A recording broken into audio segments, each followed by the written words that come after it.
Nakita niya sa may kusina namin na nakayikid.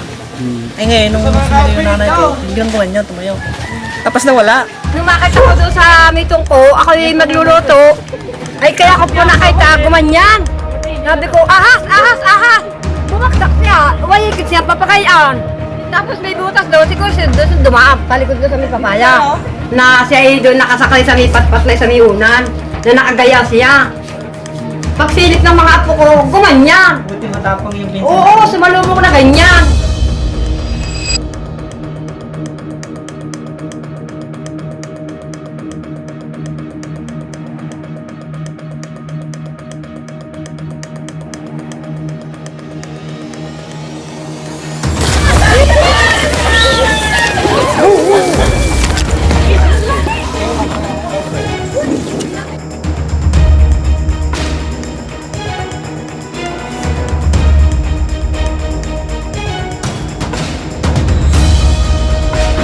Ayan guys, biyahe tayo papuntang Laurel, Batangas dahil po may King Cobra.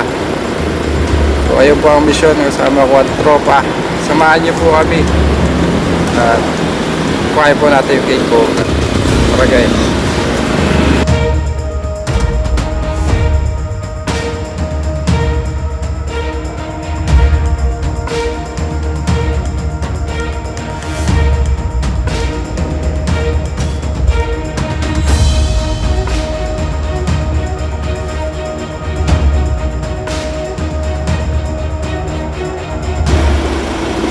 Dito na tayo guys.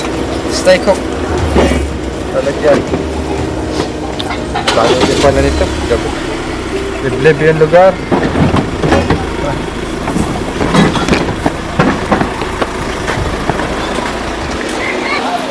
Bundok pala to guys. Isang araw po. Wala sa lubot, nakakain na kayo may ano.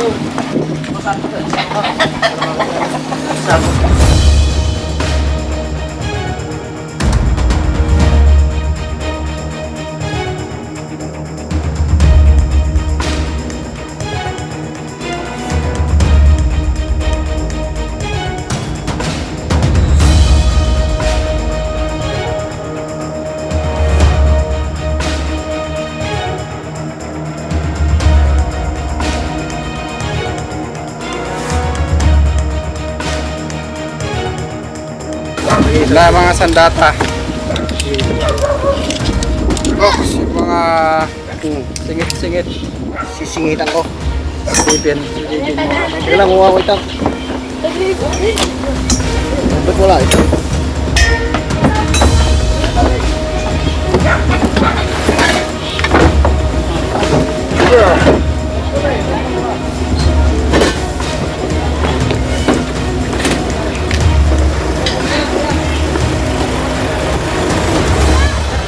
Mga kaibigan, ito kasi mga King Cobra na to, base sa aking experience. Pag nakaka-encounter sila ng malapitan sa tao, may mga sumusugod na King Cobra. Meron din namang umiiwas.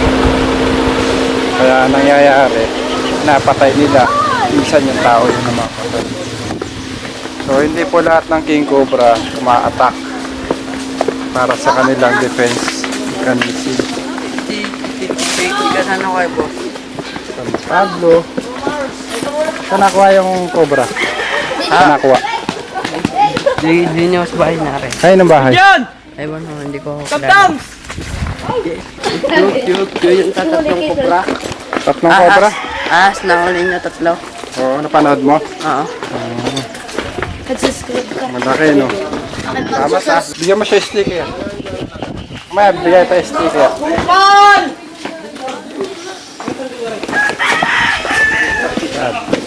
Saan po?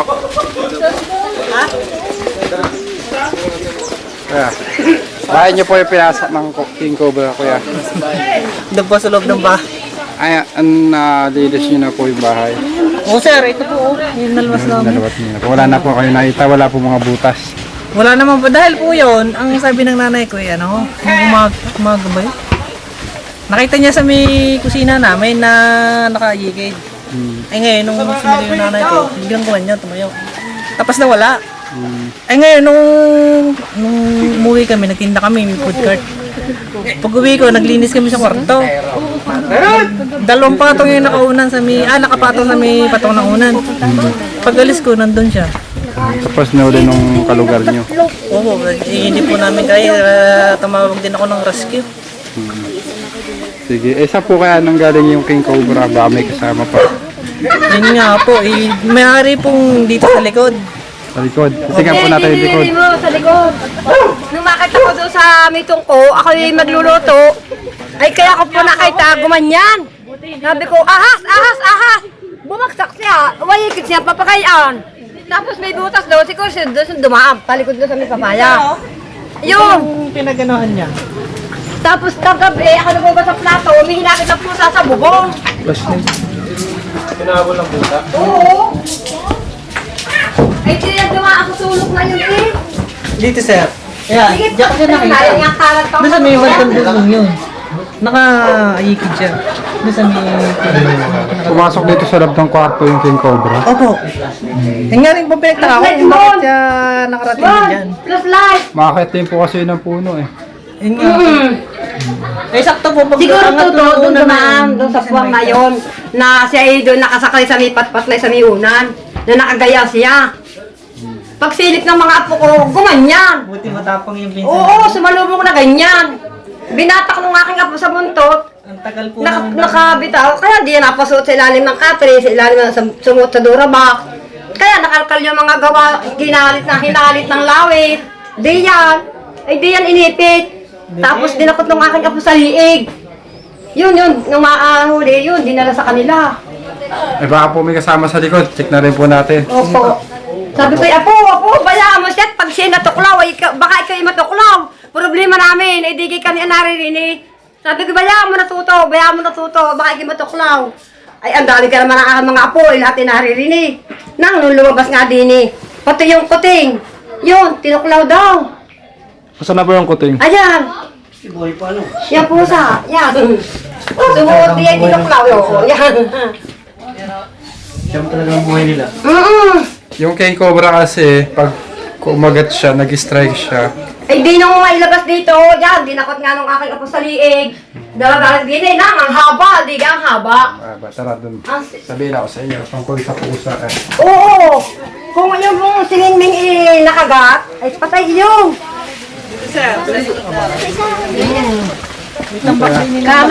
Karat ang mga gawa nila, ito ang mga sakot yan. Hindi ko lang kung dito galing. Ito. Dahil may nakakaitanong po ako dito ng ahas na siguro rat snake siguro. Mga rat snake. Kayo po yung pinuntahan dito ng King Cobra, mga rat snake. Kaya sabi ko baka dito nang gagaling dahil yun lang naman ang tambak na... Sige, tigati ito tambak. Kaya po hindi namatay yung pusa. Dahil nga po yung King Cobra ay hindi matagal yung pagkakakagat. Saglit. Saglit lang. Sinilang naman Ting lang po. Pero kung Philippine Cobra po yun, kahit saglit na tuklaw lang o kagat lang, siguro, yun ay Umamatay. pinatumigin. Ngayon ang kasi ano yun eh, hindi pa dumadampi yung pangil ng Philippine Cobra, lumalabas na yung venom niya. So masyado siyang maaksaya sa kabandag.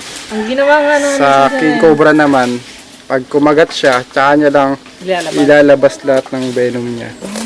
Ayun po sa... So mas dedikado talaga yung Philippine Cobra. Ang Philippine Cobra naman ay kinakain ng King Cobra. Ayun. Ano po yun sir? Yung nahuli na yun. Ano yun? Philippine. King Cobra. Yun po ang delikado. Hindi naman, mas defensive lang siya. Kaya pala, kahit malayo kami, nakaganito siya. Yung pagitan namin napakalayo. Pero kita-kita niya kami. Pero mas marami po namamatay sa Philippine Cobra. So ayun, sinasabi siya yung ano. Yan lang ako.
daanan yun, Hindi kina mo. siguro wala alas 9. Matapos kami 11 na. Ano po yung nalabas talaga ng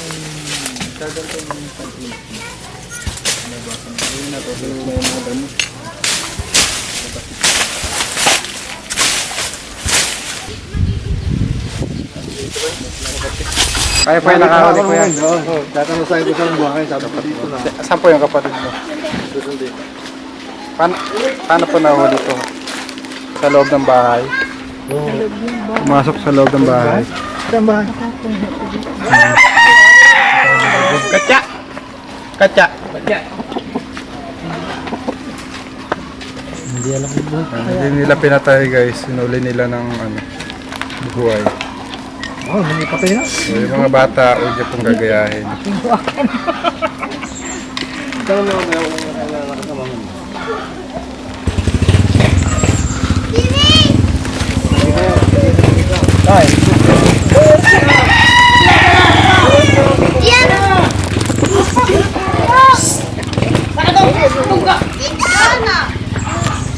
Ito tayong matalim dyan. pwede makain ng kutilya. Kapatay na to, mainit sa loob eh. Boy, baga? Hindi, wala namang tama ko rin. Hindi pa ba ito naarawan? Ng kutsilyo. Kutsilyo po, stuck.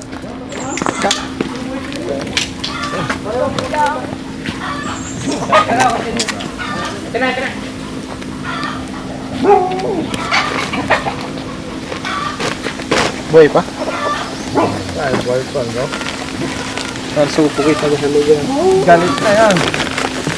Bakit kita na kunin mo? Hindi tagalab. Ay, tumulab. Ayaw? Hindi tumulab na. Tras. Isang yung isang snake.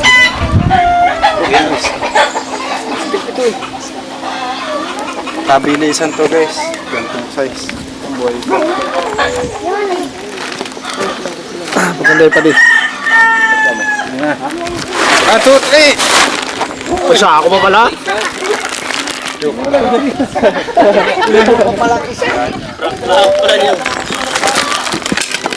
Hindi, Oo nga, dandahan kamaya, ka dyan. kamay!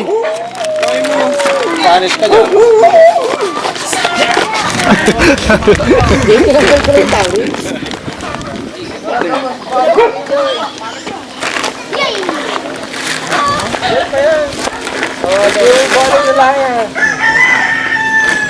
Pinalo ba yan?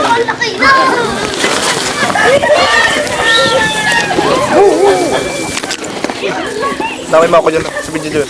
Tingnan ako ng video.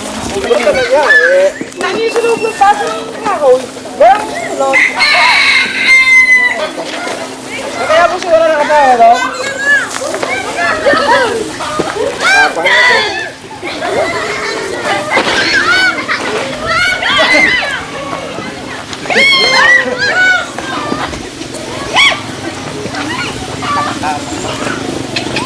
Talaga sumusugod no?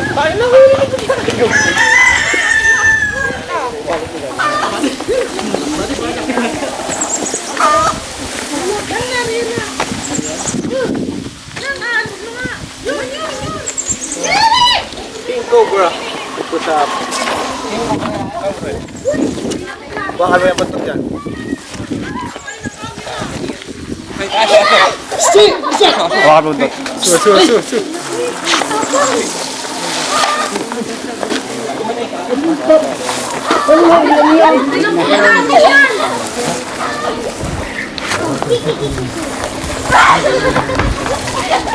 Pagod na siya. Ako po bospok na tanga ka siya.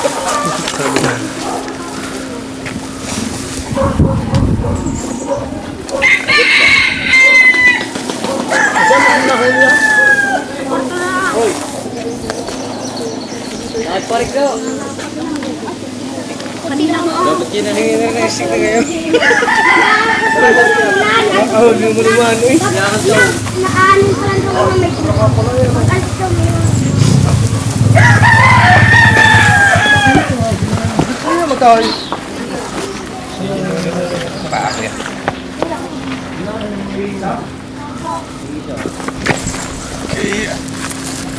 Yung gantong size po ay delikado dahil po ito ay kabilisan niya.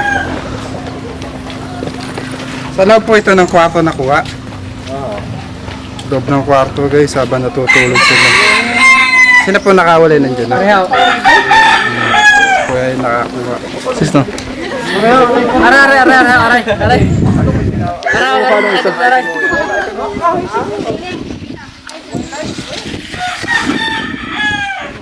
Wala po siyang sugat.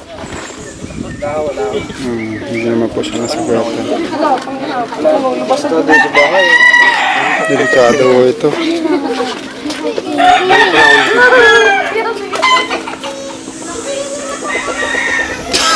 Kinakain po ng king cobra ay mga ahas. Kaya niya pong kumain ng mga 20 pieces cobra sa loob ng isang buwan. Siya po ang nagpe-pest control at dumadami po yung mga cobra sa paligid. Makain din po siya ng mga iba't ibang ahas. Yung function. So, tinawagan po tayo para may relocate. Buti na lang umabot tayo dahil malapit na po siya masuffocate sa loob ng sako. Dalawang sako po yung pinaglagay. So, inulito ni Kuya at huwag niyong gagayahin lalo na po sa mga bata. Kaya ano pangalan niyo po? Big ko, big. Kuya Vic. Ano pa pinanghuli niyo dito Kuya Vic? Kahoy lang ho na may pangpipit ko na makasangat po. Ganun na rin siya aggressive yung Lalaban na ho yan eh. Agat nga ho niya ng pusa. kaya ramdaman niyo po malamang ano na yun. 8 na lang buhay niya. So naagat na siya ng king cobra. Paagat natin para sa Wala. Nakainin na yung cellphone. Kainin na eh. shot sa balde. Dami ng video. Nang.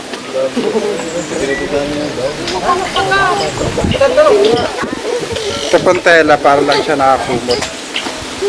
Sa sako po kasi nasa suffocation. Kasi ngayon ay breeding season ng mga ahas. Pwede silang dalawa. Umahaba yan ng 18 feet. So maliit pa siya.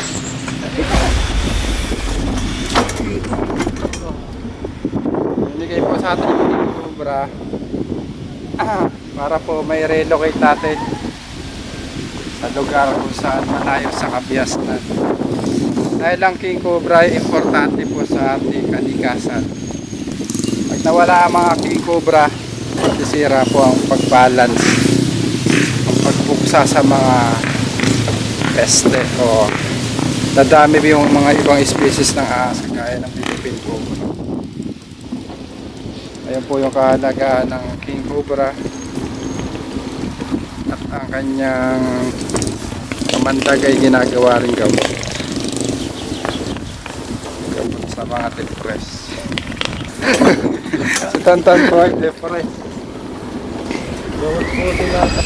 Mga kaibigan, na-check na po natin yung likod kung saan nanggaling yung king cobra. Wala naman pong kasama.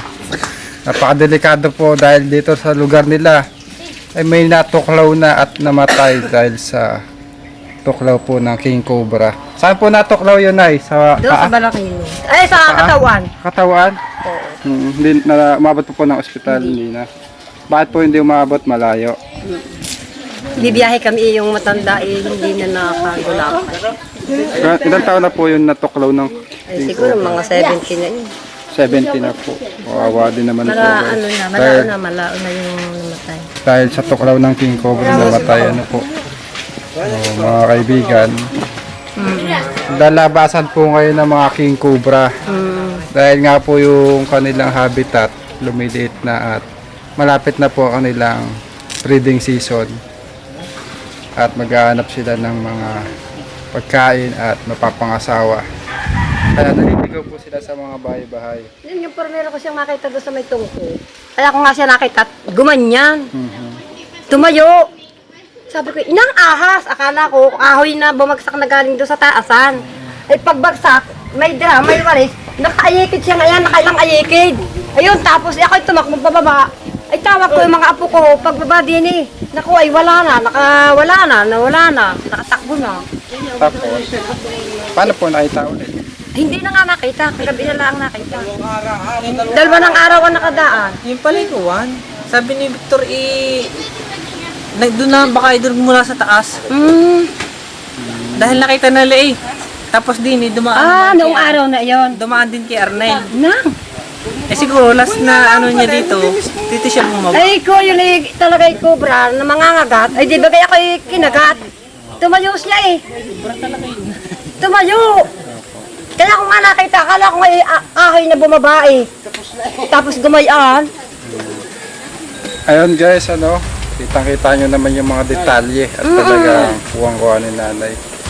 So, yung ahas na yon ay naligaw lang sa loob ng bahay nyo. So, wala na pong ahas. Kailangan nyo pong patabasan yung likod nyo para po